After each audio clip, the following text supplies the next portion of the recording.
Welcome, welcome, welcome everyone to Sister Wives with Mary Jane K. Today, I'll be giving my commentary on Sister Wives, Season 19, Episode 2, Let There Be Light. I paid more attention to the intro of this episode, and I found it very fitting that Cody's ex-wives are all in white, while Cody is in black, and Robin is in a very dark navy, almost black top in the intro.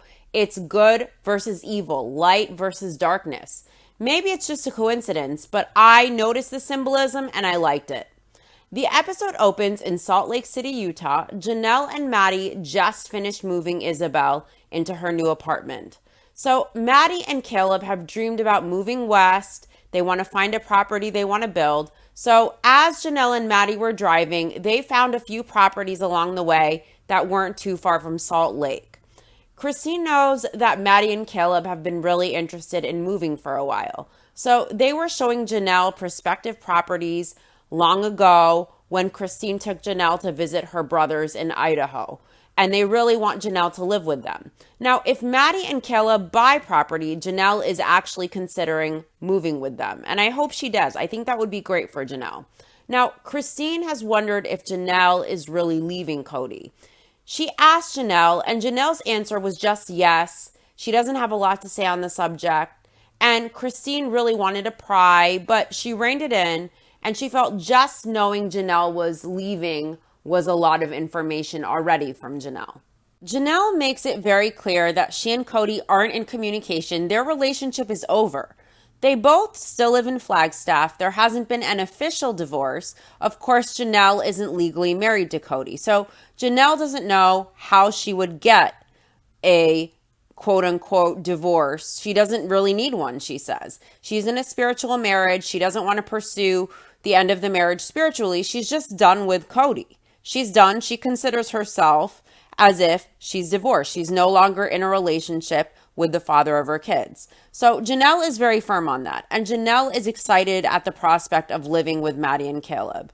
She still has the land in Flagstaff, and she doesn't feel that that's even secure because they haven't even paid off the land. So Maddie's obviously very concerned, and Maddie seems to really be supporting her mom and advocating for her. Maddie wonders what's going on there. She worries that the land isn't paid off yet, and the note is due in 6 months. So Janelle has been wanting to pay off this land for years, and Janelle keeps asking Cody about it. But of course, Cody refuses to discuss it.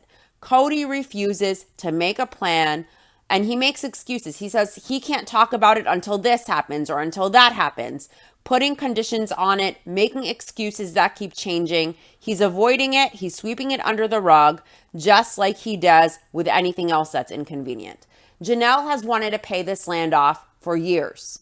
And what did Janelle say for seasons that Cody has done? She would bring it up, and what would Cody do? He would get angry, he would get bent out of shape, and he would warn her, if you bring this up, it's going to piss me off. I refuse to talk about this. So that's Cody's behavior pattern. He's continuing on. He refuses to be a man. He continues to be a coward and sweep anything under the rug that's inconvenient. He doesn't give a fuck how this keeps his ex-wives up at night knowing that their finances are tied to him with this land. He doesn't give a fuck that they're concerned about paying it off. He doesn't want to be an adult and come up with a plan so everybody gets their fair share and gets out of this. Cody just wants to ignore it and be a dick about it.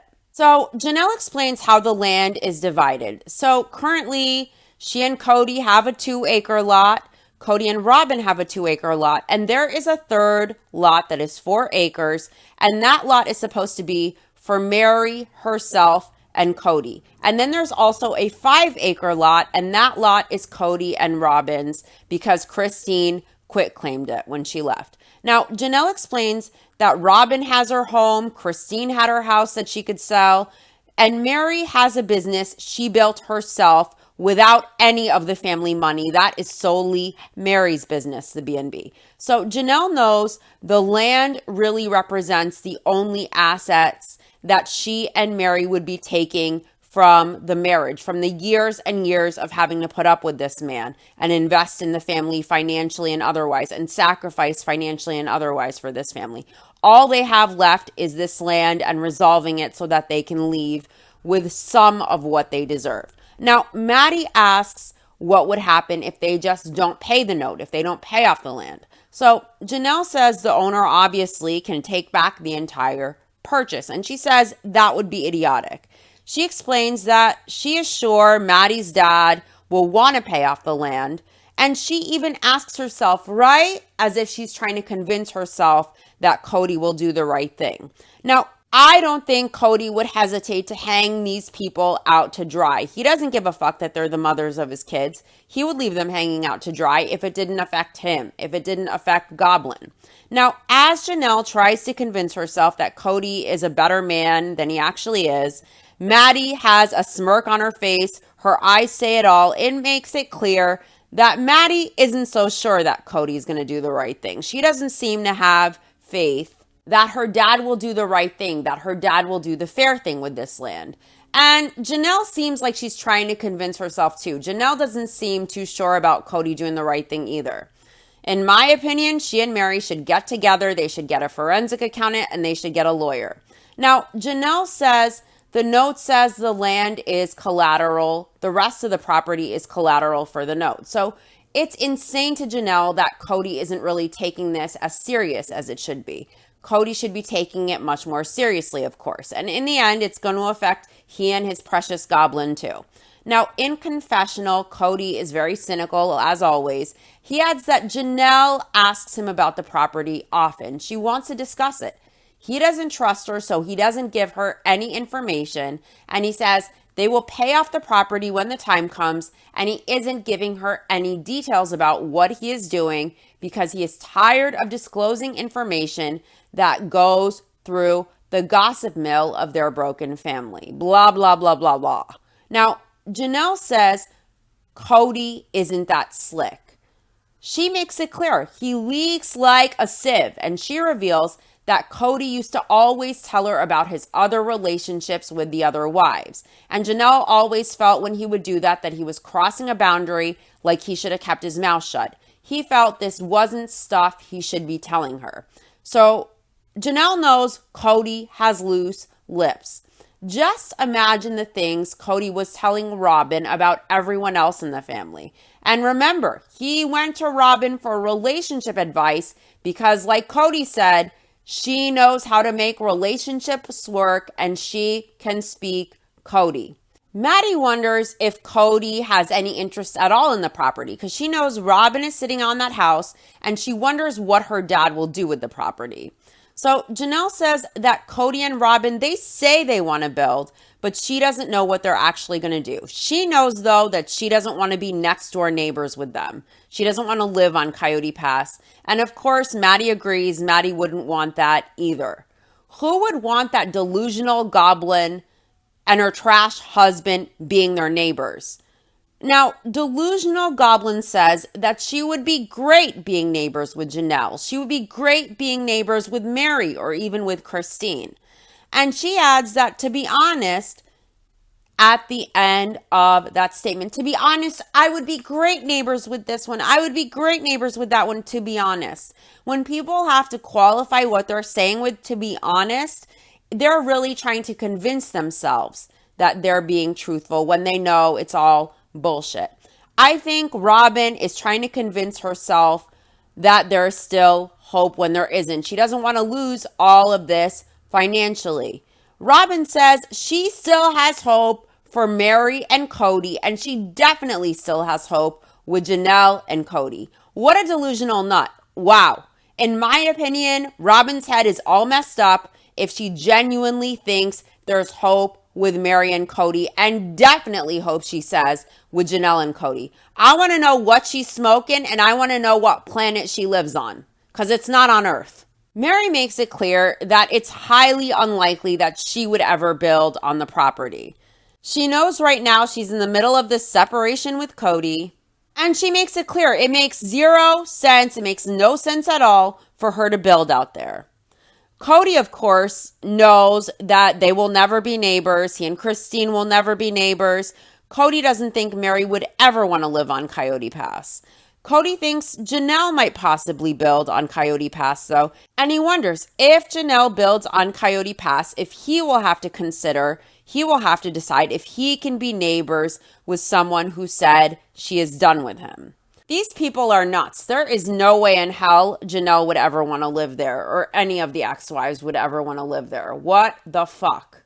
Maddie is thinking about ways to try and help her mom. So she considers that maybe she and Caleb could finance these last few acres of the property at Coyote Pass, maybe instead of looking for other places.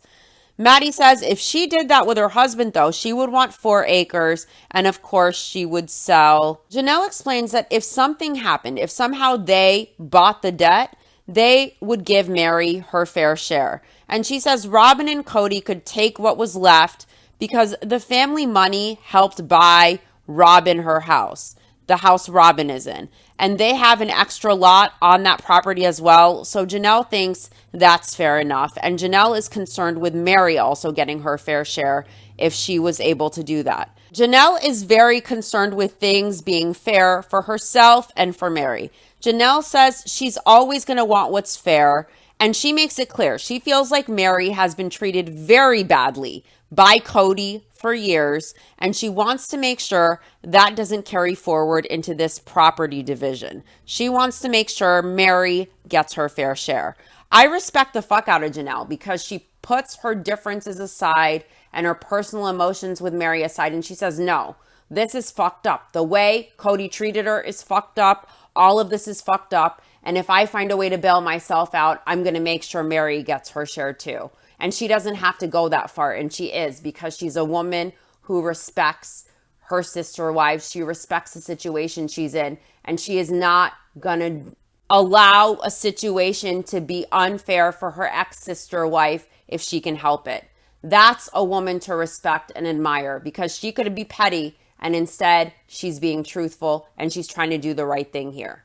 Maddie points out that if they handled the land that way, then at least Janelle would get some of the money back that she put in for Robin's equity. Now, of course, we both know that Mary and Janelle put a significant amount of their Vegas home proceeds towards Robin getting that home she lives in with Cody. And Robin, of course, is the legal wife. If she ever left Cody, legally, she would get her fair share. She and her kids would have their assets. They would have financial security really off of the backs of the family and the ex-sister wives.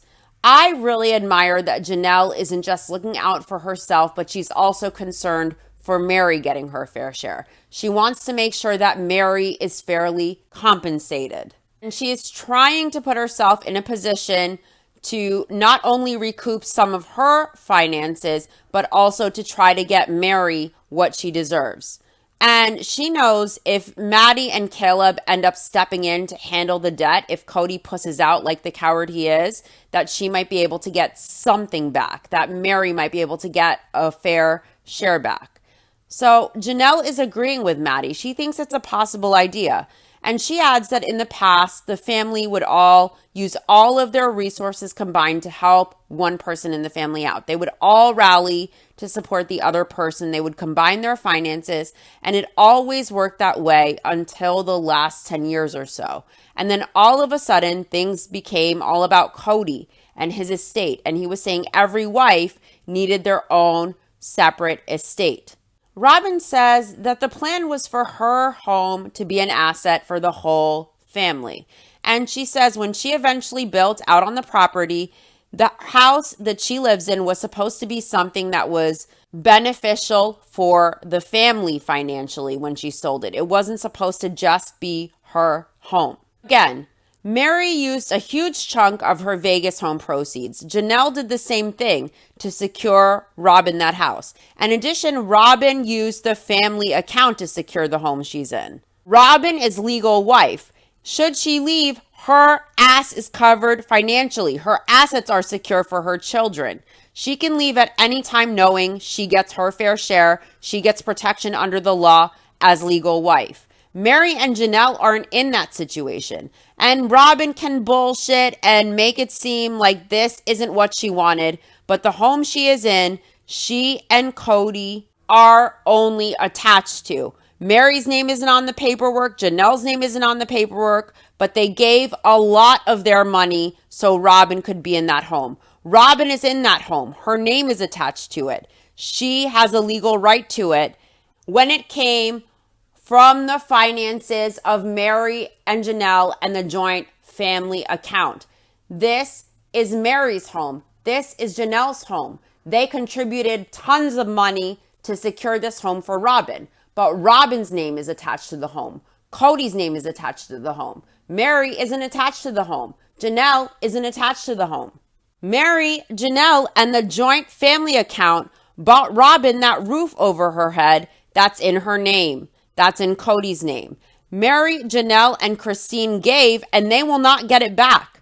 Robin can go on and on that, oh, this was supposed to be for the family. This wasn't supposed to be for me, when they ultimately got her in that home. Maybe Robin should sell that home and give these women back what she owes them. She'll never do that, but that's what she should do. Robin got that home for herself off of the backs of her sister wives. I don't know how she could sleep at night. She should be very ashamed. It's all bullshit that Robin is framing this like, oh, this is supposed to be for the family. Oh, when I'm going to build, I was going to sell the home and the proceeds would go back to the family. Oh, blah, blah, blah, blah. Bullshit. Cody never had any intention of building on that land. And we knew that seasons ago when Cody was manic, coming back from that lawyer, talking about his get-rich-quick scheme to just build rentals and strike gold in Flagstaff. Cody never intended to build on that land. Cody sold these women a pipe dream while his favorite wife got a multi-million-dollar home paid for by them.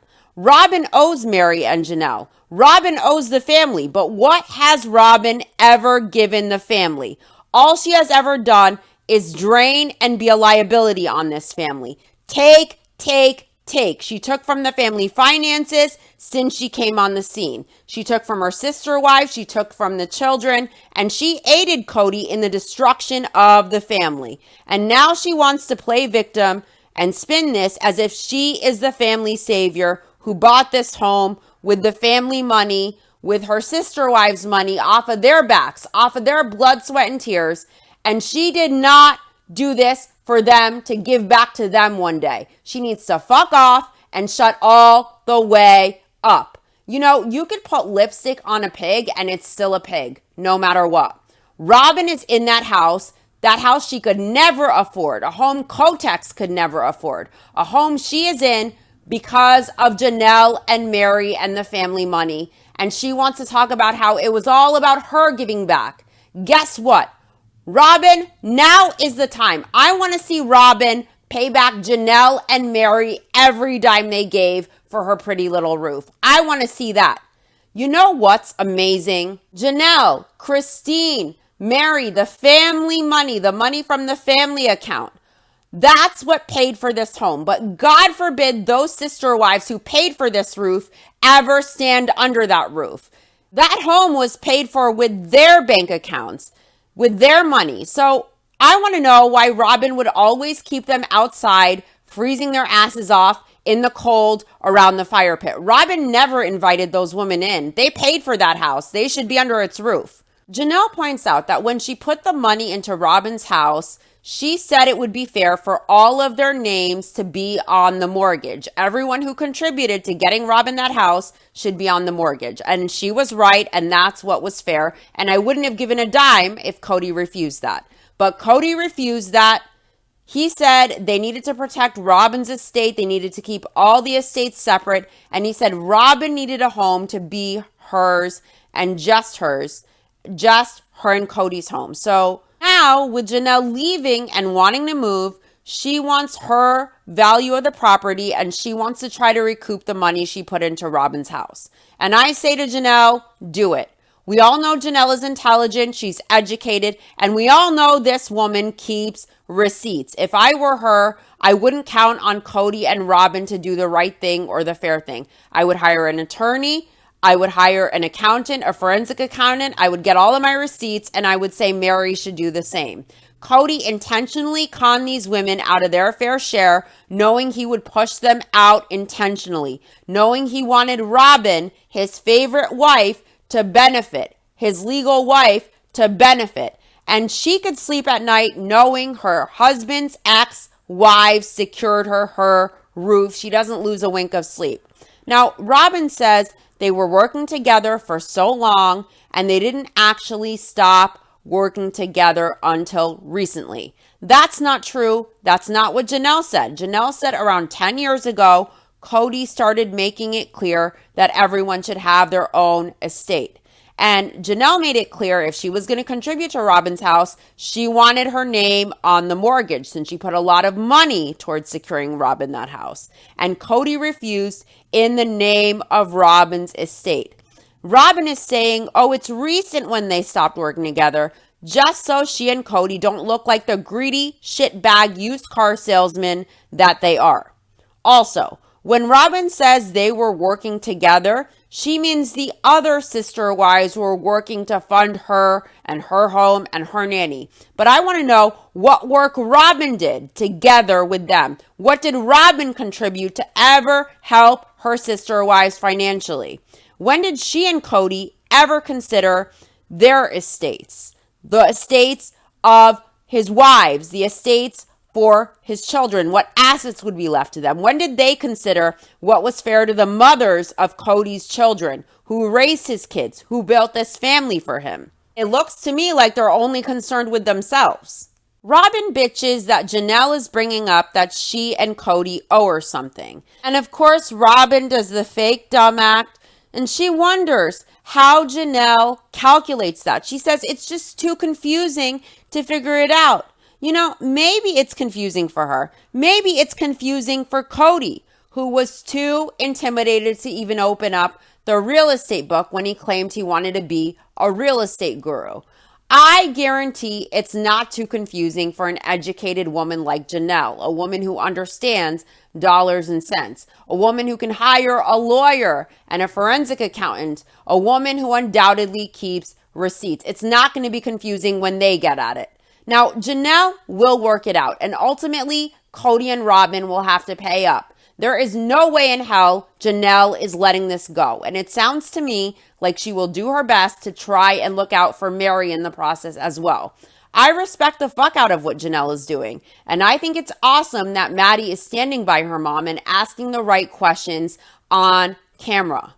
Cody and Robin can't bullshit their way out of this. At the end, they're going to end up paying. Robin can play dumb, she can feign confusion, but it won't change what Janelle has coming for her. Maddie thinks it's ridiculous that they haven't paid off the property yet, and she wonders how her dad doesn't have the money to pay for it. Janelle says Cody says they have all these other debts to pay off, and Maddie wonders what those debts are exactly. Janelle makes it clear how big of a sneaky little snake Cody is. She says Cody keeps buying assets that he sits on. Trailers, art, luxury things that he and Robin keep accruing. Janelle sees all these things that Cody and Robin have been acquiring. Now, Cody says his ex-wives all took care of their households and he focused on getting the kids' cars. They had a fleet of cars. He insured the cars for the kids. That was his responsibility. So Christine explains that Cody and Robin shared everything, the house payments, the utilities, everything between them. And Janelle says she doesn't know how it worked at Robin's house, but Janelle was always surprised by things at Robin's house. She noticed things, extra things that Robin got, because Cody was giving extra. Things like Robin's nice backyard was finished. There was always new stuff, always nice things at Robin's house that Janelle noticed. Now I personally think Cody wants assets that won't necessarily be attached to him directly, that might be attached to Robin, so that he doesn't have all this money to show. So when Janelle legally goes after him to get her fair share, she can only recoup so much. That's how slimy this man is. Robin says she and Cody's money has always been separate, up until Christine and Janelle chose and asked to be out of the family financially. So Robin admits she wasn't great with money. She says she learned the hard way during her divorce how to budget herself very well. And next, Robin goes into bitch mode, squawking her big fat jaw. She looks directly into cameras, speaking to Janelle, saying, "You just must have had a different priority of where your money was going to. than I did. That's all.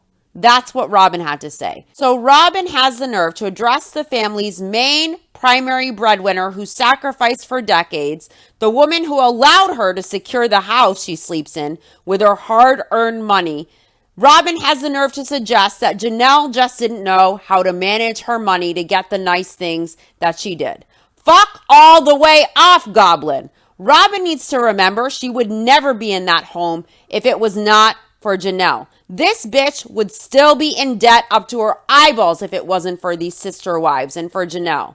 Robin owed an exorbitant amount of debt. She had multiple aliases. She was evading her debts. If it wasn't for this family, if it wasn't for Janelle and Christine and Mary and the family money, she would never be where she is. What an ungrateful bitch. Seriously, she needs to fuck all the way off, her and that jaw and those meat cleaver eyebrows. Seriously, what an ungrateful piece of shit Robin is. She is disgusting, horrid, deplorable trash. She's a trash goblin. That's what she is. Robin didn't learn how to budget. She learned how to manipulate and live off of the backs of other women. She learned how to be opportunistic, like the entitled, lazy, manipulative, self-pitying loser that she is. Janelle tells Maddie that Kotex doesn't prioritize what she wants or what she needs. Janelle says she thinks after a while she began to see it. Her older kids were getting very angry about it. Her adult kids were angry about the way she was being treated and how unfair everything was. And they were thinking, what the hell, Mom? Now, Cody says there is a lot of misguided jealousy here, a lot of trash talk. And Cody rhetorically asks, is it true? He says some of it is, but most of it isn't, according to him. It's interesting how Cody is projecting here. It's ironic how he is the one trash-talking his ex-wives, trash-talking his kids. He is the one jealous of the relationships Christine and Janelle have with each other and with the children. He even complained last episode of FOMO because no one includes him anymore. He is the one who's jealous. He's the one who's trash-talking. He is the one burning every prospect for building a bridge to the ground with everyone around him. Yet he is the one accusing his wives and kids of the misguided jealousy and the trash talking. He's projecting big time. You know what? There is not one grain of sand's worth of self-awareness between Cody and Robin. And it's very sad to see grown-ass adults with the mental ages of children. Janelle explains that Cody is out of communication with Caleb and Maddie. He cut off communication completely. They don't speak. When the family dissolved, the kids realized that they don't know who Cody is anymore. He doesn't visit. He doesn't call. He makes no effort. Robin has to give her 2 cents, and she says she encouraged Cody to work any relationship out that he can with his kids. But Robin says it's a two-way street, and Maddie also hasn't reached out to her dad either. And she's not going to. Why should she? To get her hand burned? Janelle explains that Maddie is a mama bear to the extreme. She really wants to protect herself, her husband, her family, her kids. And until Cody can be consistent, until he can show up, until he can act right, until he cannot be dramatic, Maddie feels it's better that her kids don't know about him. You know, Maddie is approaching this situation exactly as I would with a parent who has Cody's traits and behaviors. She's doing the right thing by protecting her kids from Cody's erratic behavior, in my opinion, and also the hurt and the disappointment that could come from him in the future. Janelle says Maddie and Caleb don't have a relationship with Cody because Cody doesn't call them. Maddie thinks it's smart for her mom to move out of Flagstaff. I agree. And Cody says he's not the one who cut off communication with Maddie. She cut off communication with him. And Cody says every time he talked to her, she was fishing for gossip and he got sick of it. In my opinion, that's bullshit. It was too inconvenient for Cody. He didn't get to be the hero with Maddie, so Cody gave up.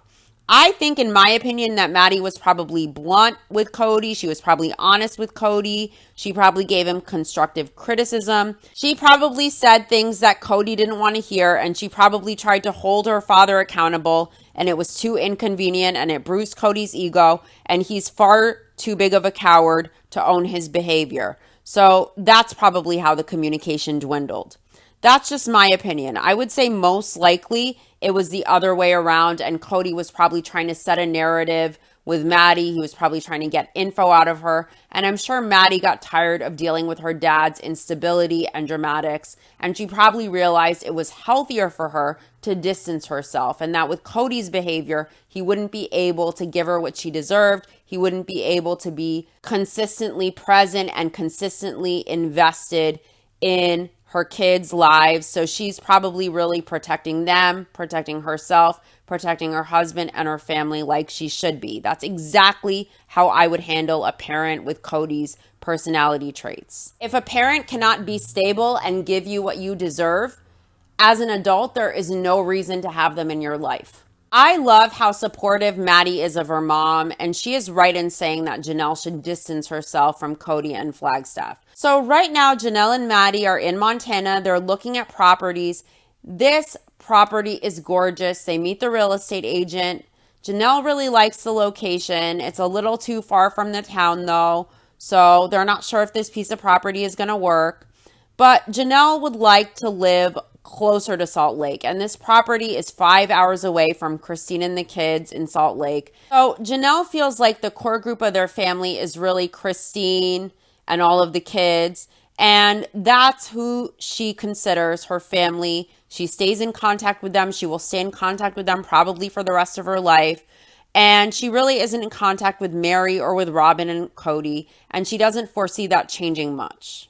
Janelle really wants a property. She wants a piece of land. Maddie wants the same thing. All they want is peace. And Janelle really wants peace and a rural lifestyle, maybe a few animals, a greenhouse. She wants basic peace. That sounds amazing. That's what Janelle deserves. That's what all the ex-wives deserve. That's what Cody's kids deserve. Peace. Robin says if Janelle moved, she would be devastated. She says she doesn't know how to let this all go. She has not let go of Janelle, and she thinks Cody and Janelle could still work it out. They could still be a family. That's how delusional Robin is. She says she feels like the idiot who just won't get it, but she doesn't know how to let it go. How about she tries living in reality, coming back down to earth, and seeing a therapist maybe? But I would say do something, because right now, Goblin looks and sounds delusional and totally nuts, in my opinion. Cody says when Maddie and Caleb lived with them in Vegas, that was the best time of his life. He says they had the 4 homes together. Everything was going smoothly. Maddie and Caleb were around, and Cody says it was great. He says he loved Caleb. Caleb was like family, and then things fell apart with the divorce and with his differences with Janelle and the differences over COVID. All of that made all of those relationships sour. Things are only going to change when and if Cody realizes that he is the problem, his behavior, his neglect, his toxicity. That's why the relationships soured. Christine makes it clear that Cody's allegations are absolutely ridiculous. She says the kids were all frustrated long before she left. Her leaving did not change his kids' relationship with him. Christine says Cody can still fix the relationships with his children. If Cody wants to fix the relationships with his children, it's in his hands and his hands alone to make the effort and to do that. You can take a horse to water, but you can't make him drink.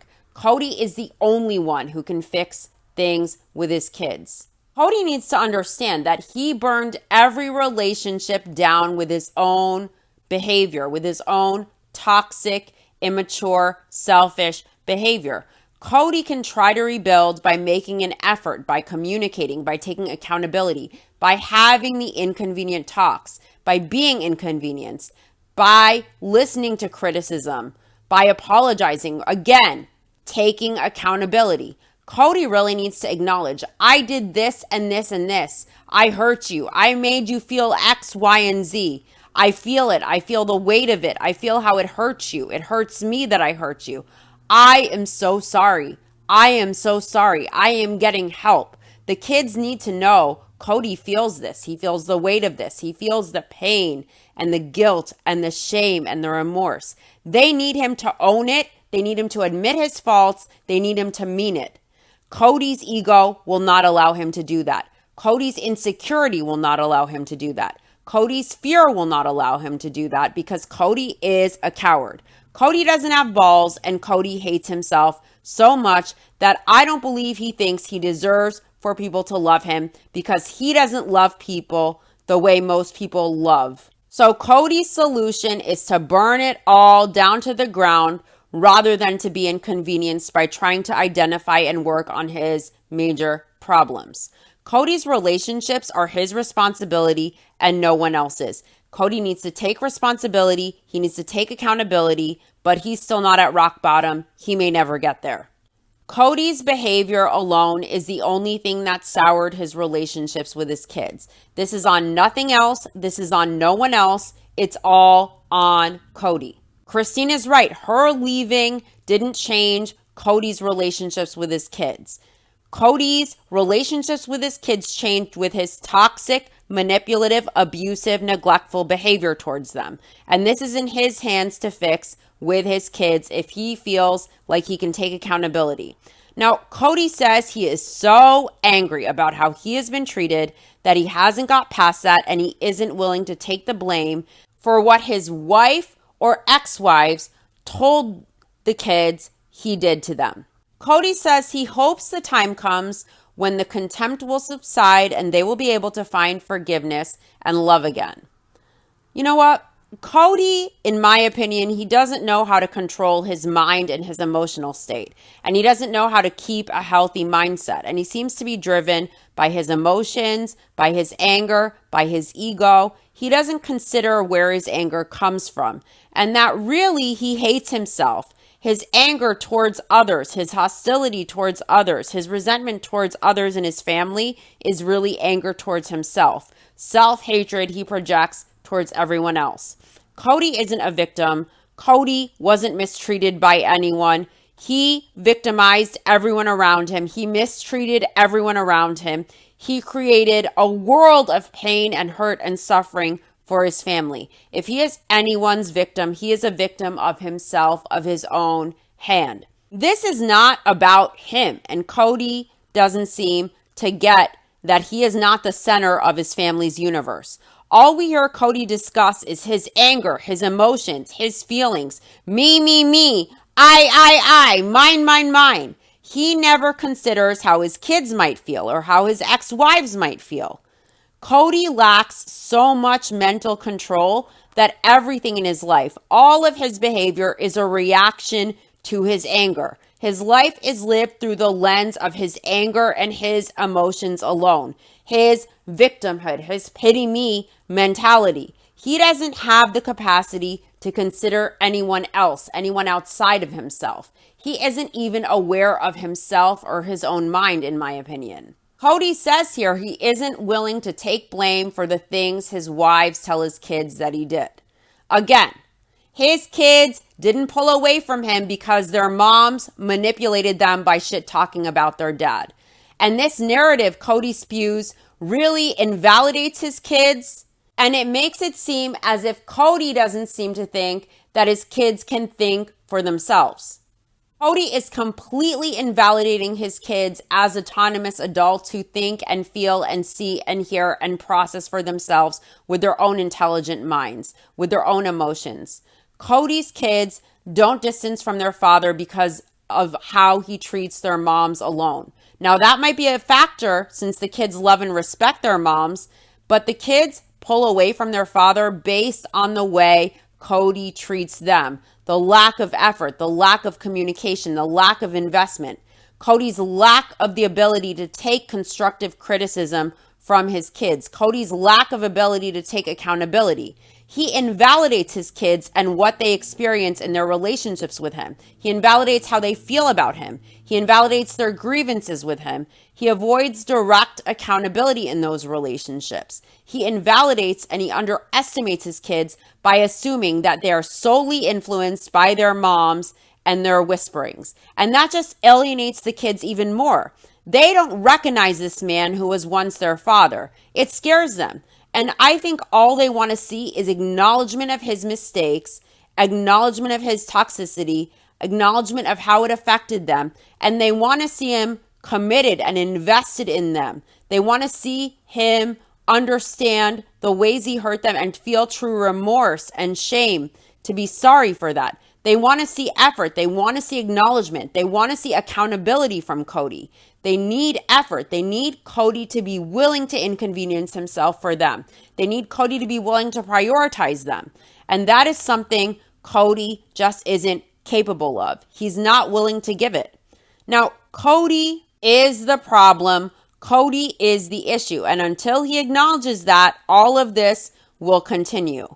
Cody can hope the contempt will subside in time, but you reap what you sow. And you could give it a decade. You could give it 2 decades. You could give it all the hope in the world. But nothing will change until Cody takes accountability. And he better do it soon, or he will end up all alone, a bag of bones.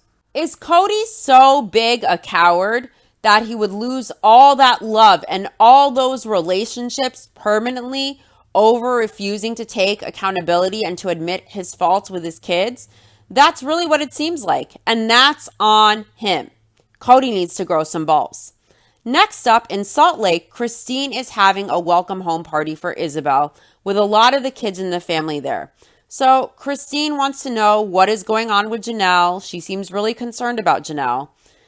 And Janelle told Christine she was separated from Cody. So now Christine thinks it's much more final because Janelle actually wants to live with Maddie. Christine wants to be supportive, but she isn't sure where Janelle is with everything. Christine points out that she and Janelle were pregnant together, and now Maddie and McKelty, their daughters, are pregnant together. And McKelty is almost due. And Robin is going to be at McKelty's birth. Christine knows it's awkward, but she knows they will adult. Robin knows herself it could be awkward, but she says she won't allow it to be awkward. It's not about her feelings. She says this is about Tony and McKelty. It's mostly about McKelty feeling safe and secure and supported. So she says she's going to be there to help in any way possible. Christine doesn't have a relationship with Cody and Robin.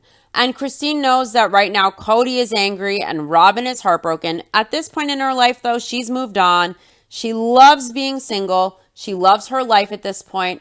And at this point, she's been going on fun, casual dates, but she isn't emotionally attached. And she is loving life, and you could tell because this woman is just glowing, and I love seeing her happy. Christine just feels grateful that she still gets to have this full, rich life. She still gets to have all the people she loves and cares about around her, even though she left Cody. Back in Flagstaff, Christine and Janelle are hanging out, and Christine is really excited that Janelle might live with Maddie and Caleb. And Christine has a million questions. She's really concerned about Janelle's situation with Cody, and she wants to be supportive. Now, Janelle loves Coyote Pass, but she doesn't think it's functional to stay there for the rest of her life. And Christine knows at this point the property needs to be paid off, and she wonders if anyone at all from the family will really live there. So Janelle has considered asking Cody if he wants to buy her out. Janelle always had dreams of living on a homestead, having a piece of land, having a garden, having a few animals, having a really simple life. That sounds like a dream. Cody hates farm living. He hates ranch living. She says Cody always wanted to be a city guy with a great job and a fancy car. She says Cody grew up on a farm. He had enough. He just wasn't interested in that.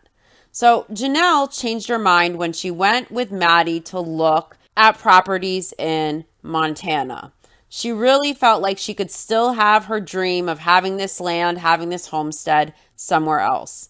If Cody isn't willing to buy Janelle out, Janelle knows she's going to have to do something with the property. They're going to have to pay it off. And if Cody refuses to discuss it with her, like he has been doing, Janelle says she's going to lawyer up because it's the only way she will get a decision out of Cody. That's a great idea. Janelle should have done this long ago. And of course, technically, they're filming 2 years ago, so it is long ago when she does this. Christine thinks it's a great idea. Janelle doesn't know what else to do. She knows she has no legal rights to make a claim on Cody's property because they aren't legally married. It's not like she can go through a divorce. It's very complicated because there is no legal marriage. So Christine knows it sucks. She knows Janelle can't just work this out with Cody, that Janelle's going to have to lawyer up to get her fair share. Christine knows it's ridiculous to have to lawyer up to get her fair share, but she knows it's the wise thing to do and it's the only option for Janelle. So Christine still wants to know if the marriage with Cody is over. And Janelle makes it clear. She says, yes, it's over. Christine is being a little too pushy. And I know Christine has the best intentions. She's very supportive, but she does overdo it a little. Now, Christine wonders if Cody knows that it's over. Janelle hasn't talked to Cody in a long time. They do business via text. They don't even talk on the phone anymore, not even if it has to do with business. Janelle never sees Cody and Cody avoids her. And she's wanted to discuss the land and Cody refuses. So Janelle hasn't told him specifically that it's over, but he knows. Christine explains how in their church, of course, they aren't legally married. Cody and Robin are legally married, but the rest of the wives aren't legally married. So when you end a marriage, there isn't a divorce. So Christine knows she had an ending point when she felt it was over so that she could move on.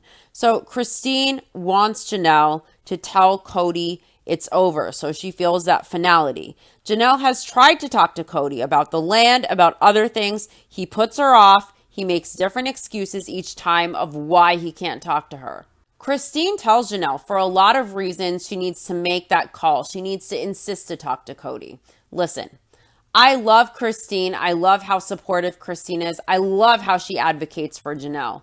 Janelle is a grown-ass adult. She is a strong, intelligent woman who is educated. She's ambitious. She is practical. She has a strong work ethic. She isn't foolish. She isn't dumb. She isn't a pushover. I get that in the past, Janelle has vacillated long ago. She left Cody. She came back. She left. She came back. And I know Christine wants Janelle to move forward like she has. Christine loves her life. She is so much happier. She loves her friend. She wants to see her friend flourish. She wants to see her friend thrive. She wants to see her friend be as happy as she is. She wants Janelle to be happy too. I get that. It's good to be supportive. It is not good to be pushy, and it is not good to underestimate someone. And at this point, I think Christine is being slightly overbearing. And I think there are points where she really underestimates Janelle and Janelle's intentions. And she's acting as if she left in a better way. She did it better because she left first. And that's not necessarily the case. What Christine needs to understand is her relationship with Cody was different. Her leaving Cody was much easier. She had a house in her name that she could sell. She was able to take those proceeds and move and give the land to Cody. With Janelle, Janelle has nothing in her name. Most of her money that was liquid, she gave to Robin from her Vegas proceeds. She's entangled in the land financially. If they don't pay off this land, they lose a lot financially. Janelle's credit is on the line. All of her money is on the line. She can't leave without disentangling herself from the property. She can't leave without trying to recoup some of her money with a lawyer, maybe with a forensic accountant. It's complicated. It takes time. It takes money. It takes stress. It takes effort. Janelle leaving is not as cut and dry as it was with Christine. And Christine underestimating Janelle and almost mothering her about it, that can come across as condescending, and it probably makes Janelle feel bad. Janelle is leaving. She just has a harder road. And Christine needs to support Janelle and respect that Janelle's path to leaving Cody is going to be much more difficult. It's not as easy as Christine had it. Christine should back off. She should give Janelle a lot of support and a lot of trust because Janelle is going to do the damn thing. And Janelle is going to get as much money back as she can. Janelle is frustrated because Christine came into town and she grilled her, expecting her breakup with Cody to look just like hers, to cross off all of these boxes that hers did. And Janelle says she had a very different relationship with Cody that unraveled in a very different way.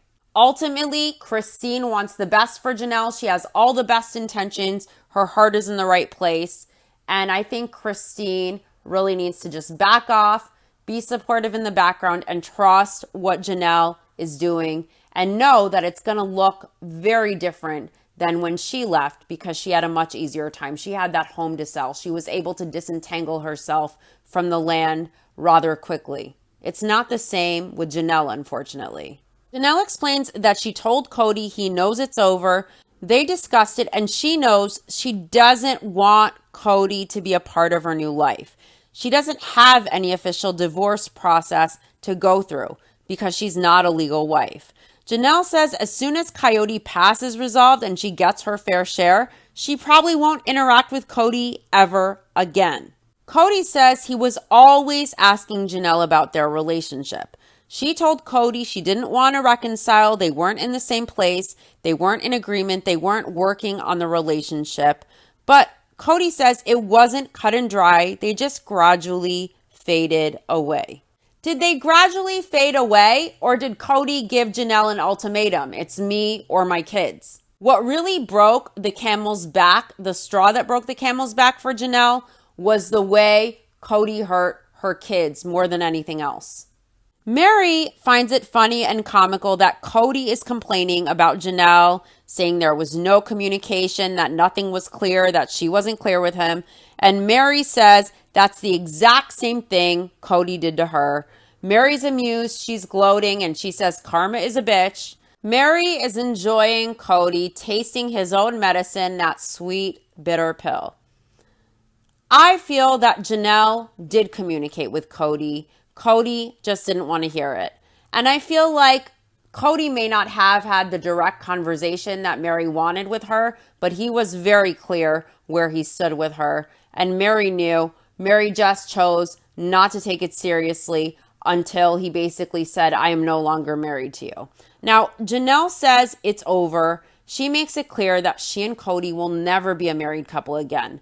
There isn't anybody in her life. She still has her faith, and Janelle says she still believes in the faith. Janelle explains that Christine has decided that she doesn't believe in the faith anymore. So for Christine, their wedding vows have no validity because she doesn't believe in the faith and she was a spiritual wife.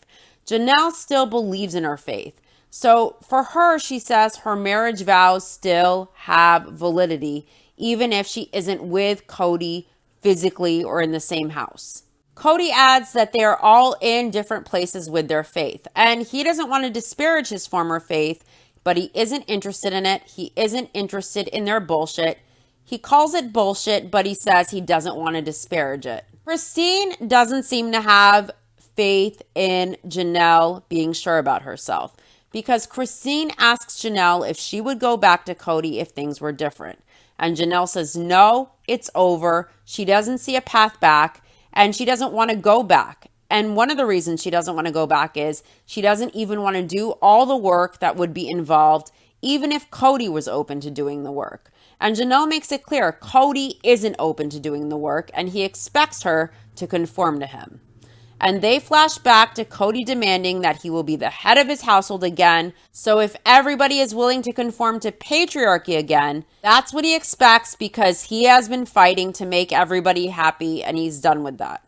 Janelle reflects that those things Cody is saying, those things he is demanding of her now, the things he is asking her for now, the obedience and whatever for him to be the head of the household, for him to be the patriarch, those were never part of their original marriage contract. They never discussed those things when Janelle married him. Janelle makes it clear she never would have agreed to marry Cody had he asked for those things. He never asked her those things. If he had, she never would have married him had he asked for those things. Now, Cody backtracks big time on the patriarchy comments. He backpedals, or he tries to. Cody says the whole patriarchy thing he has never done. He says he never intended to ever do it. And when he spoke of it, it was out of grief, it was out of pain, and it was out of failure. He didn't know at that point if he did anything wrong or what he did wrong, and he felt like it was okay to demand that. Now, Janelle says Cody's demands of patriarchy, coupled with the fact that she is very excited about her new life, that all means that she knows it will never work. It's done. Now, in my opinion, Cody meant every word of the patriarchy speech. He even prided Robin on her obedience countless times, and he demanded Janelle be more like Robin, more obedient, so that he would invest in the marriage and be willing to work on it. In my opinion, Cody meant it, and he is backtracking to try and say he didn't mean it. Oh, I was just angry. Oh, I was just grieving, because he knows the fans are outraged and he wants to keep his show. He wants to keep his TLC paycheck. Cody is a misogynistic prick, and he knows the audience is full of women. Let's also not forget how Cody celebrates ideals and ideations attached to the manosphere and groups enmeshed in those ways of hateful thinking. Cody meant it when he demanded obedience. Cody meant it when he demanded submission. When he declared this is a patriarchy, when he backpedals now, he is only doing it because he knows the audience is full of women. And he thinks if he backpedals now, maybe he can salvage his relationship with Janelle and keep his money tree.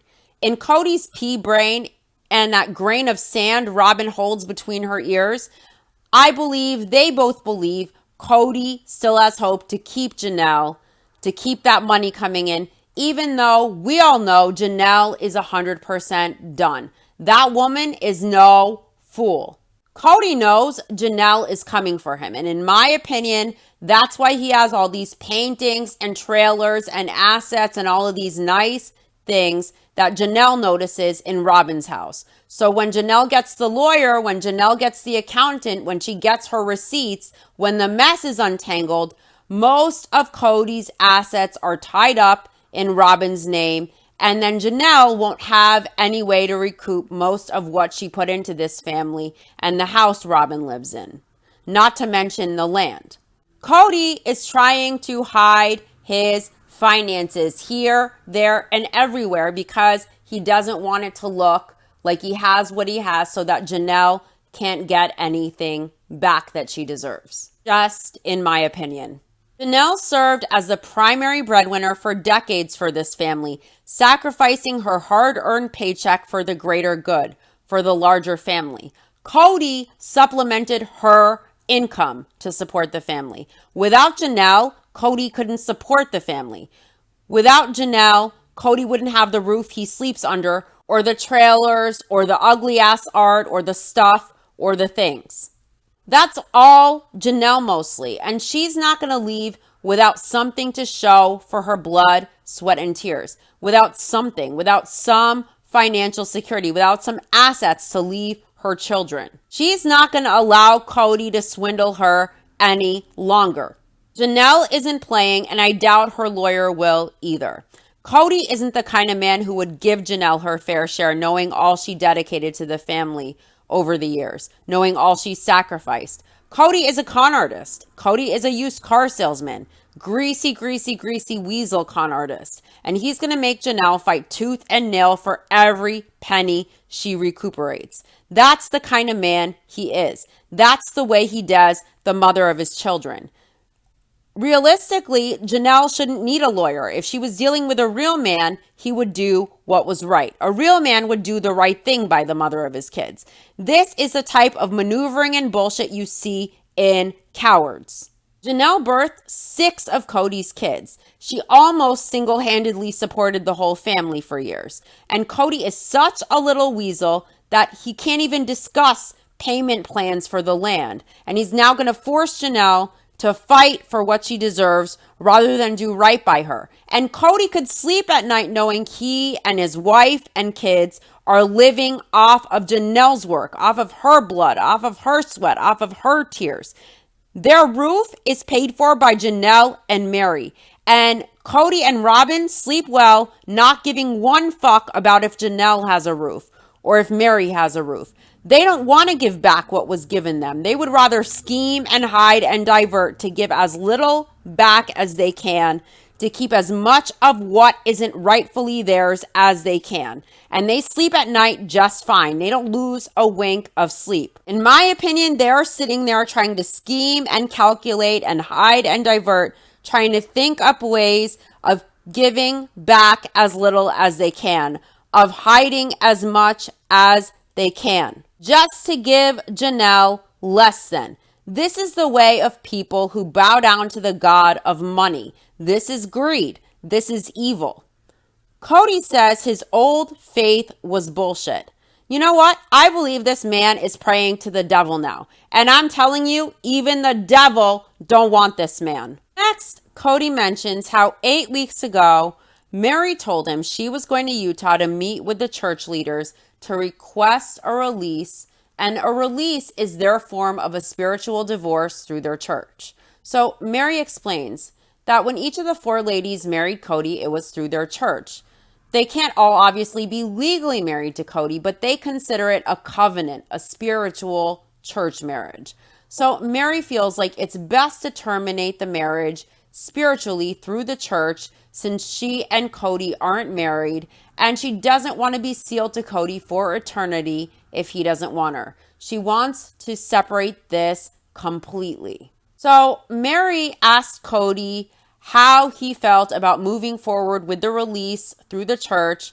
Cody didn't want to do it. He was very resistant to it, and he told Mary he didn't want to acknowledge the authority of the church leaders.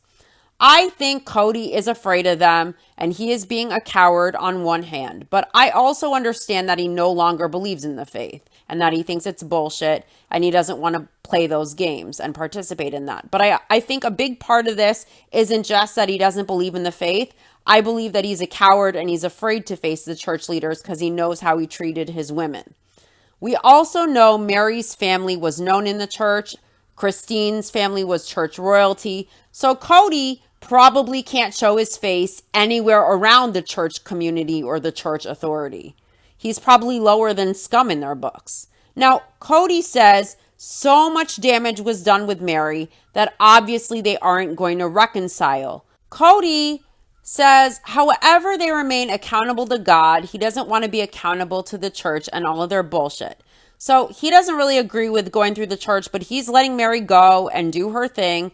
He doesn't want to be angry at her. He doesn't want to make this a fight, so he's just letting Mary do it, even though he doesn't agree with it. And Cody says he needed Mary to just go away because it took forever for her to finally realize. And he says it resentfully, that it's been done and over for years. So basically, Cody's admitting that he was trying to push her out for years. He was trying to get her the fuck out of his hair, and she just wouldn't leave. So he was cruel to her on purpose. He treated her like shit on purpose. He was abusive to her on purpose. He was toxic and distant to her on purpose to force her to leave. And finally, it's done. Hallelujah. Praise the Lord. What a fucking dick this man is. Cody intentionally has been pushing Mary away forever. And all he wants is for her to go away quietly. And now he's pissed that not only is she going to not go quietly, she's going to hold him accountable with her church, with her voice, with everything. And Mary still believes in her faith. And she's going to go. She's going to do it through her church with the way she feels comfortable with her God. And she's going to talk about Cody and his lack of accountability every chance she gets. Every chance she gets, she's going to use her voice, and she should. Mary is going to be a thorn in Cody's side for the rest of his life. And if Cody thought that Mary would just slink away quietly, if he thought any of these women would go away quietly and shut their mouths and keep sweet, he's mistaken. And I really love this for Cody.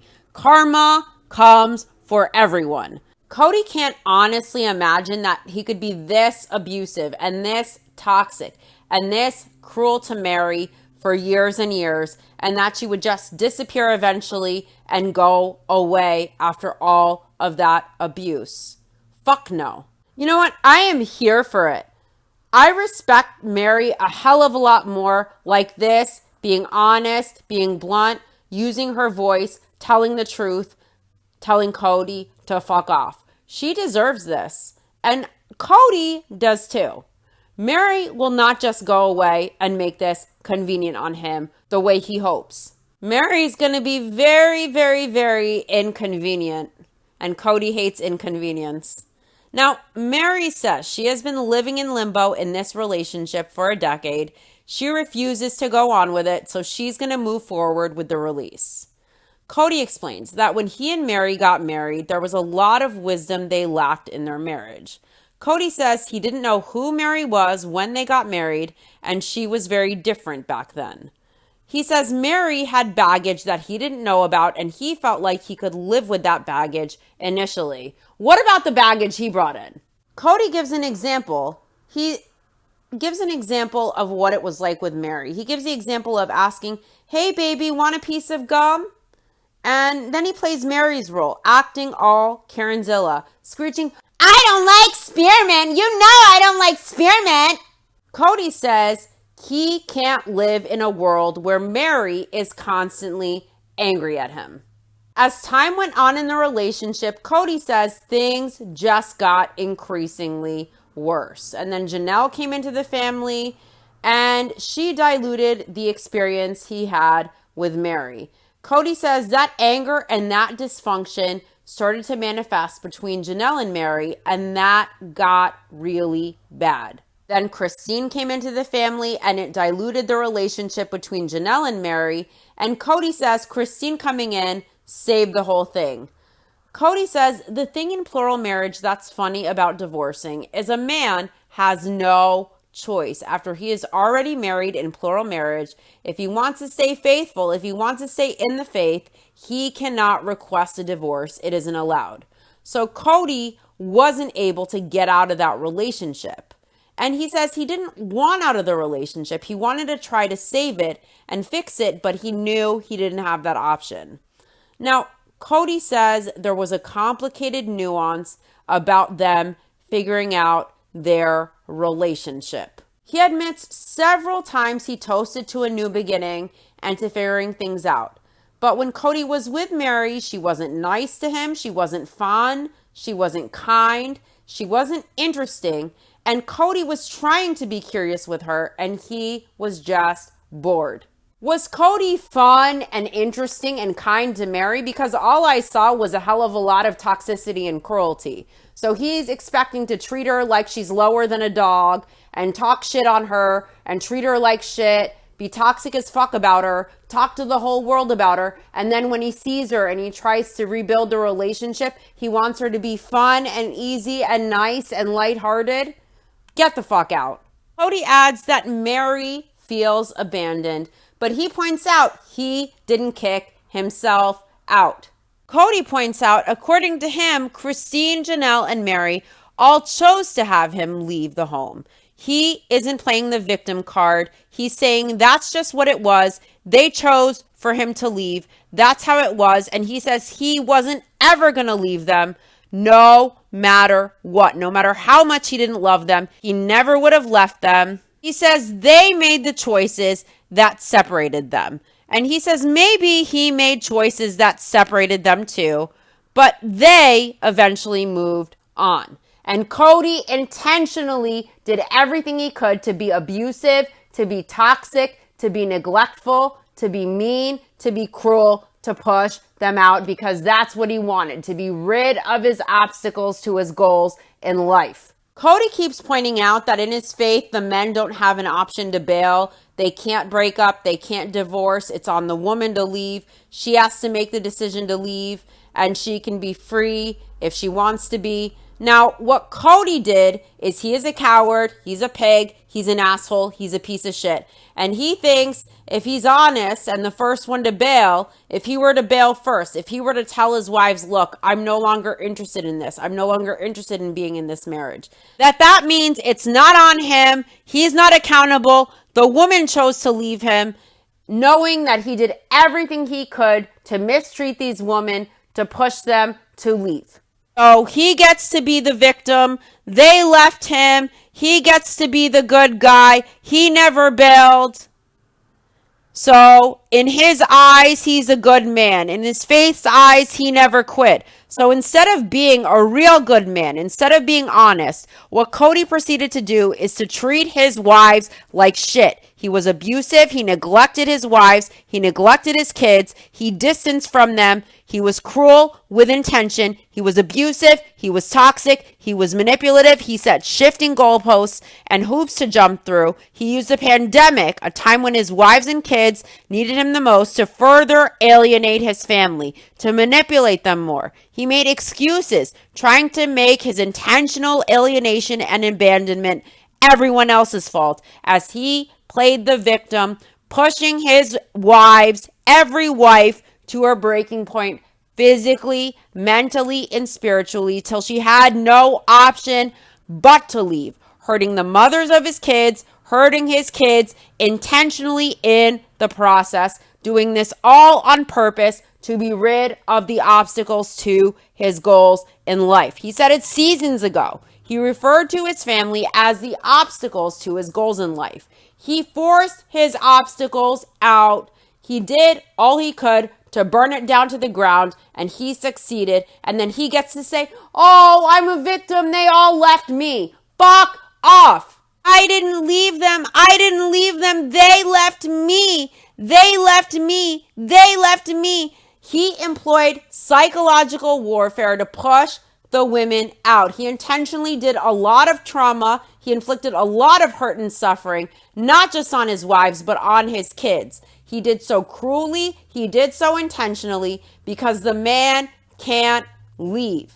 He feels that the man can't leave. But a real man, a man with balls, a man with a conscience, a man who isn't a coward, would have been open. He would have been honest with his family. He would have said he was done living this way. He would have tried to keep things peaceful and functional, and he would have maintained what relationships he could with his kids, with his ex-wives, if he treated everyone with respect and did this in an honest way. He would have actually looked much more like a man, not like the coward he is, disgracing our TV screens. There was a way for Cody to do this.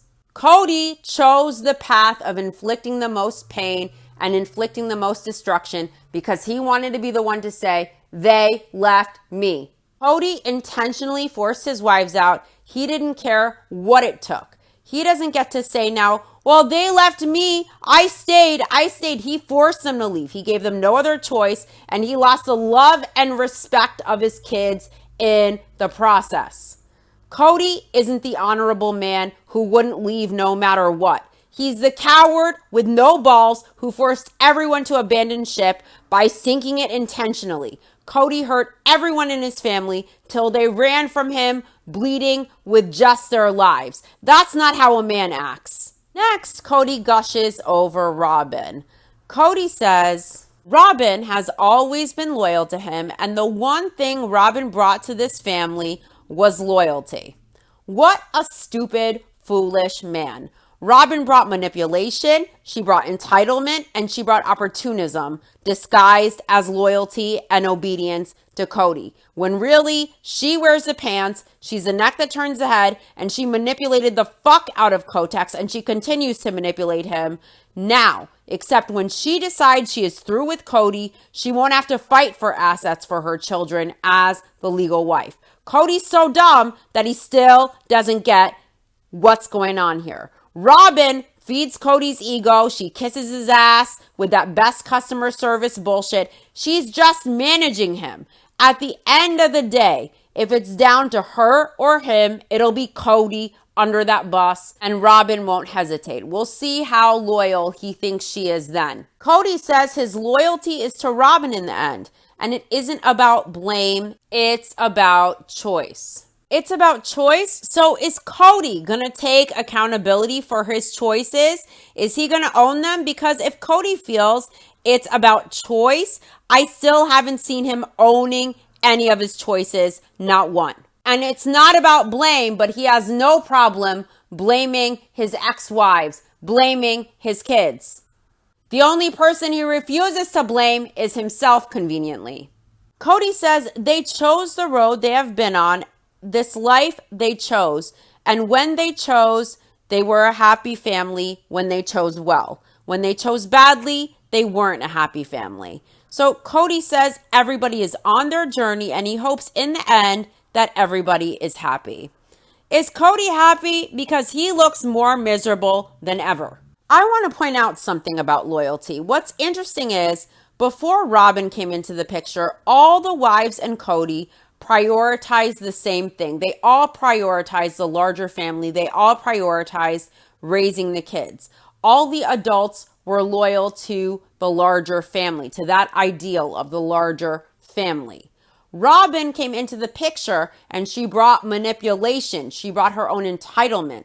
Robin wasn't loyal to Cody. She wasn't loyal to the family. Robin was loyal to herself and getting what she wanted for herself and her kids. She wasn't loyal to Cody. She prioritized Cody. She expected Cody to prioritize her. If Cody wanted loyalty, he had that from Mary, Janelle, and Christine. Cody didn't want loyalty. Cody wanted bullshit and artifice. Cody wanted ego feasts. Cody wanted convenience. Cody wanted to feel like a hero while his ass was being kissed. That's not loyalty. That's artifice. That's bullshit. That's manipulation and a show. Cody wants a fantasy. Cody loves being bamboozled as long as his ego gets fed. Cody wants to be the bravest knight in all the land, the hero. People who kiss his ass, people who coddle him, people who act as if the sun shines out of his ass.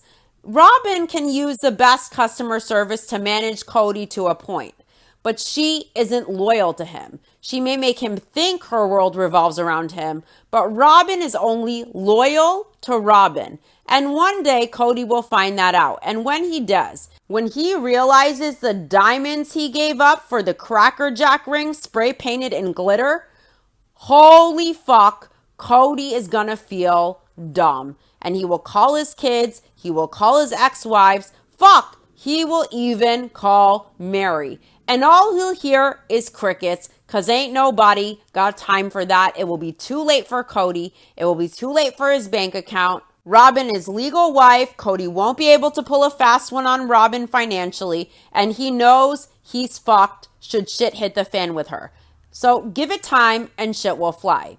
We learn that Janelle is going to be doing Thanksgiving at Logan's house. He and Michelle are hosting the holiday. All of Janelle's kids will be there except for Maddie and Caleb. So far, Janelle hasn't talked to Cody. There has been zero communication.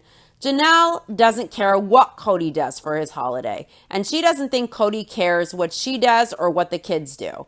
Janelle says Cody is focused on Robin and what goes on at her house. That's his whole world now. Christine wonders if Janelle feels that Cody is stringing her along, and Janelle is ready to move on. But she makes it clear she cannot conclude business without figuring out the business part, the financials, the land. And Janelle says it's honestly at this point about the land. The land keeps her tied here. So Janelle thinks Christine is really looking for her to say that she's divorced, to use that word divorce. And Janelle says she hates that word. She doesn't need to say the word divorced. She doesn't like it.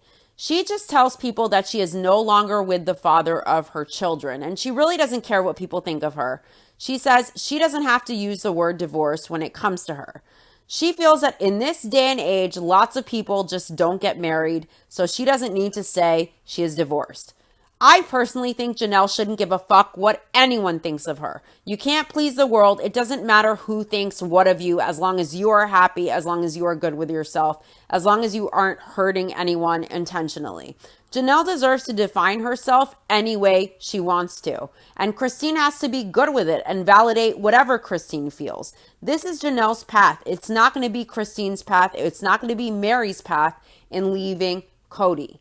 Janelle is separated. Janelle is serious. Janelle has no desire to be with Cody. She has no desire to reconcile, and she made it crystal clear. All that keeps her is the land, these financial entanglements, resolving that. She even mentions hiring a lawyer.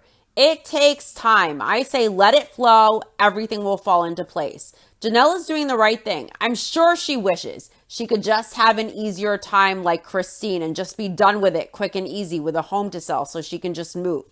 Unfortunately, Janelle has a harder path. Janelle is also intelligent. She has a strong work ethic. She will not leave until she gets as much as she can financially. And I believe she will succeed. She won't get every penny back. She'll get some of it back. It will take time. It will take money. It will take lawyers. It will take accountants. But Janelle will do the damn thing. And I think Cody knows that. And I think that's why he has all this artwork and all these trailers and this and that and all this stuff. Because it's harder for Janelle to recoup her fair share if it's not in Cody's name. Then she can't get to it necessarily. And Cody knows, and he's acting like a sneaky snake rather than just doing right and doing the fair thing by the mother of his kids, who sacrificed a lot for the larger family over the years. Rather than Cody be fair and gracious, Cody wants to make Janelle fight tooth and nail for what is rightfully hers. I believe Janelle will succeed, and I am here for it. Now, Cody says Janelle doesn't want to define their marriage as a divorce because she doesn't want to go cap in hand to their church leaders. He thinks Janelle will do what she usually does, sweep it all away under the rug and walk away. Cody says that's how Janelle deals. Now, of course, that's projection coming from Cody. What does Cody do anytime anything takes effort, anytime anything is hard or inconvenient? He ignores it, he sweeps it under the rug, he distances, hoping it will all just go away. Janelle does the opposite of that. She likes to address things head on. She likes to resolve things, and that's inconvenient for Cody. It's interesting that Cody feels Janelle is too arrogant to just humble herself cap in hand in front of her church leaders to get a divorce when he doesn't even have the balls himself to go in front of the church leaders. He calls it bullshit. He seems very annoyed at Mary for putting him through getting the spiritual release. Cody blamed polygamy. He called the religion bullshit. He says he doesn't believe in it. But Cody married women whose families were involved in the church community, in the faith. And after the way he treated them in ways that the faith would never condone for him to act as a plural husband, after he disrespected Christine, who was church royalty, I highly doubt Cody has the balls to show his face anywhere around that church community. They probably consider Cody a disgrace. And I don't think Janelle would have any problem going through the church if and when she felt it was necessary. Right now, her main concern is her assets, her finances, paying off the land, disentangling financially from the whole mess. I don't think Janelle is afraid of her church. I don't think she fears going cap in hand. Janelle doesn't seem afraid of her church. It looks to me like Cody is. Now, Janelle is hoping that one day Cody will have a connection with his kids, and Christine hopes for the same thing. Janelle says she and Cody may never have a connection. She is fine with that. Expect them as ex-spouses to hang out together. Christine hoped that maybe they would get to this point where everyone could at least be civil and friendly with each other.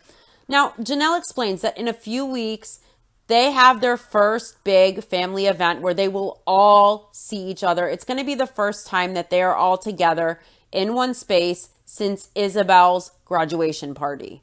There are a lot of hurt feelings, but everyone is going to be at this event, and Janelle is worried. She's not sure how it's going to go. She's afraid it's going to be awkward, but Janelle knows that in a few years it's going to calm down, and Christine hopes so too. She says this is sad, that this is how it is, that this is how much things have devolved. Christine thinks that so much goes back to the very, very beginning. She says based on the text thread from last year, so much was said. And Christine explains that over a year ago, there was a text chain about the Christmas gift exchange, and it all went bad. Things went south. Cody and Robin and their kids were on one side, and they wanted nothing to do with Christine and Janelle and their kids. And after that, there was a split. Robin says that her older kids felt that this was emotionally unsafe, so they wanted to step back. They wanted a boundary. And Robin makes it clear it was never anything about not wanting to see them again or not wanting anything to do with them. Things just got really yucky, so they just set a boundary. They put everything on pause.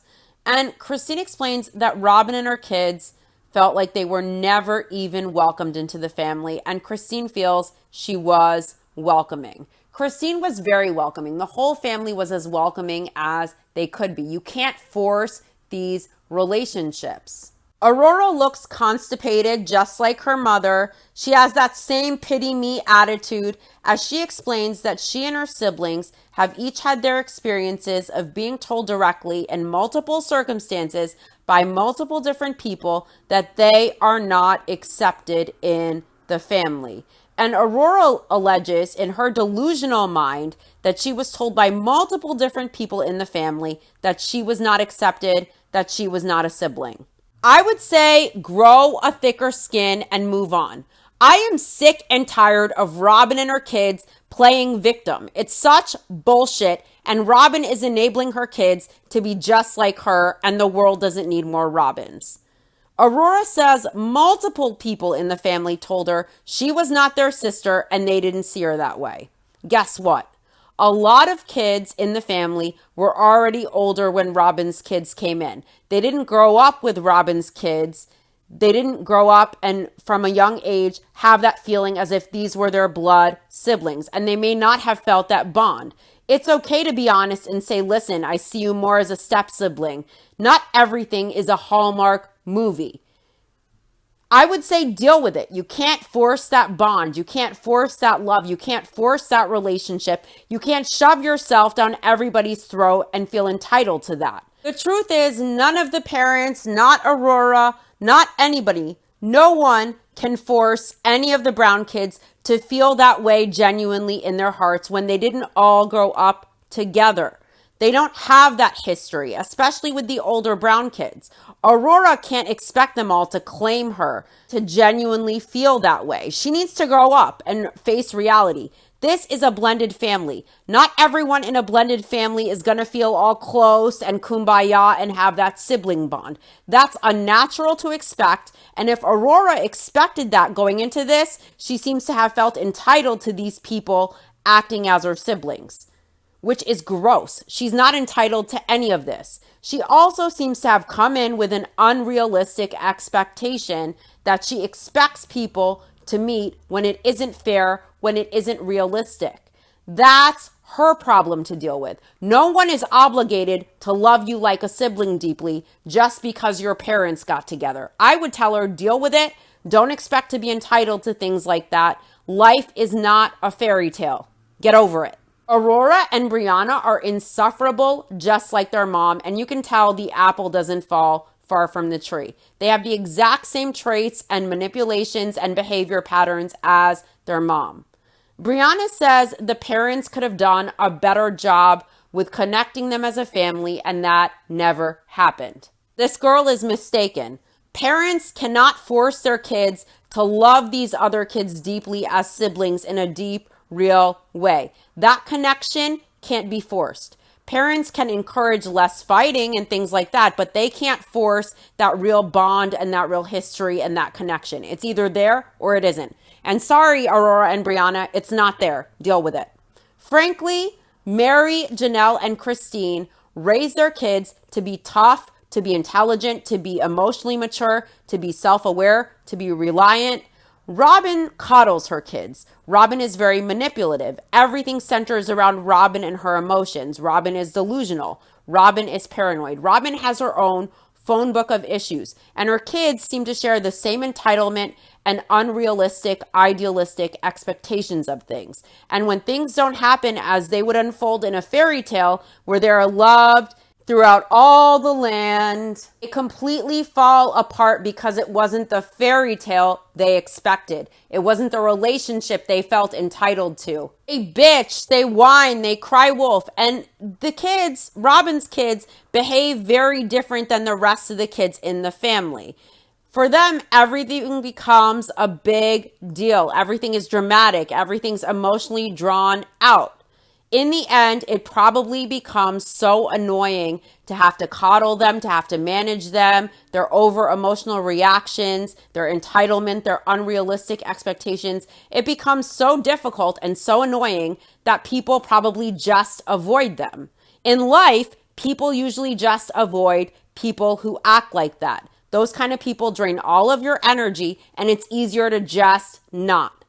If these kids want normal relationships in life with people, they need to have realistic expectations, and they need to get rid of the entitlement. And they need to understand their feelings don't trump everyone else's feelings. They aren't entitled to relationships with people. They aren't entitled to things in life just because they expect them or they fantasize about them or they idealize in their minds about them. I can understand why people in the family steer clear of them. I would too. They seem like the kind of people where nothing is ever enough and everything is a slight. And I can't. I could understand why some of the kids Don't want to deal with them. Now, Christine explains that Robin and her kids were always welcome in her home. They were invited to everything. And of course, Christine went out of her way time and time again to make Robin's kids a part of her traditions. Now, Christine explains that Isabel was close to Robin's kids. McKelty was close with Robin and her kids. McKelty even lived there for a while. So Christine explains that there were hard times. Her kids were frustrated, but there was never a point where they disowned Robin's kids. They always considered Robin's kids their siblings. They were so enmeshed that even Truly didn't realize that some of Robin's kids weren't biologically her siblings. So Cody says there are some people in his family who feel they are superior to others, and those people won't include them in their club. Cody says regardless, he will move forward and find happiness. He will find joy outside of his club.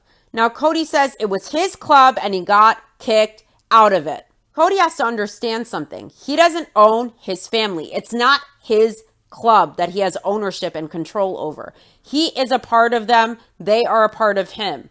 Cody lost the right to call it his club when he referred to his family, his other wives and kids, as the obstacles to his goals in life. Everything for Cody is about him, his family, mine. It's about him, his kids. Everything is about him, his ego, his selfishness. He did it all for him. Everything is about him. When is it ever about them? When is it about his kids?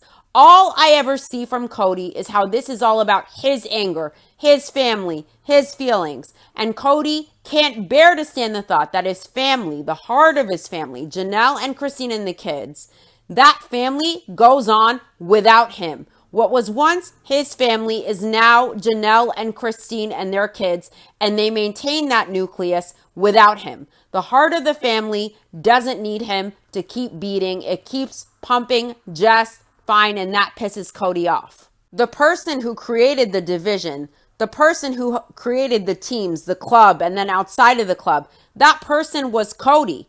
It's us versus them. It's a civil war. Cody, who once asked, what happened to Team Brown? Guess what? Everything changed when Cody made his own club with Robin and her kids. And when Cody started viewing everyone else as his enemies, us versus them. Cody got excommunicated out of the club himself with his own bad behavior. No shirt, no shoes, no service. Now he's stuck with a customer service lady who manages him and gives him lip service. But disingenuous ego feasts only last so long. So I hope he enjoys the members of his club. All he is getting is coddled and managed like a toddler, and he doesn't even see it. He thinks he calls the shots. Cody got kicked out of his club with his own bad behavior, and then he hates the club for rejecting him. But he left himself the day he saw his family as his enemies, and that's on him. He kicked himself out. We learned that Janelle is much happier now. She says before she had two lives. She had her own schedule with her kids where she did whatever she wanted. They ate whatever they wanted. They had their own schedule. And then a special schedule for when Cody would come over every third night. There were different rules. It was a whole ordeal. Cody was very particular. He had a lot of food allergies, so it was very particular about what they could have, what they couldn't have. So Janelle had to have a separate schedule and a separate life on days when Cody was around. Janelle did it. It was hard, and she's relieved that now she doesn't have to do that ever again. And Janelle says it feels liberating. Robin adds that she was more independent at times when Cody wasn't around, but that it always felt normal whether Cody was there or not, that's plural marriage. Robin says that's a part of life, plural life. Mary can't even remember her life with Cody. She says the norm for her was for Cody not to be around. Christine recalls scrambling to fit Cody into her life.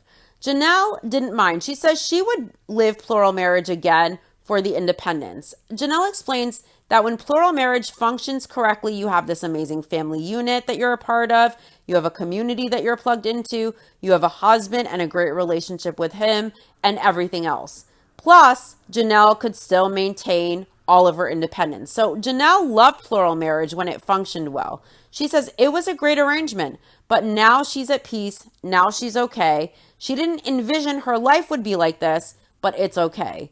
At this stage, she sees this life she had, and she sees that in the past, and she remembers all those things now from plural marriage, and it isn't relevant to her now. Janelle feels that it's very weird to be separate from that life. And Christine thinks it's more complicated for Janelle to leave because of the ties, all the ties she has to the land, the ties to her commitment, the ties she has to God.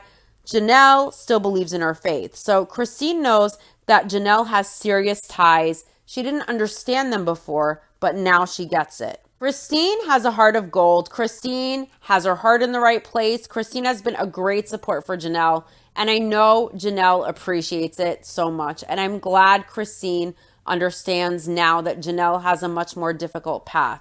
And I think Janelle is going to need and value Christine's support and Christine's understanding. And I think Christine just needs to be patient with Janelle and very understanding. And she needs to understand Janelle's path will be more difficult than it was for her. Christine should just listen and let Janelle be wherever she's at with everything. And she should just continue being supportive. Ultimately, Christine really has the best intentions. She is so happy, and I think she genuinely loves Janelle, and she really wants to see Janelle as happy as she is.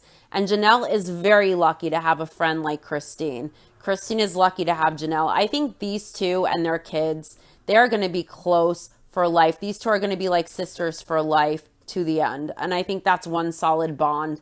And what I love most is it really fucking pisses Cody off. That does it for this episode. Thanks for listening, guys. That's it. I will be back next week with my commentary on the next episode of Sister Wives. I will see you soon. Bye.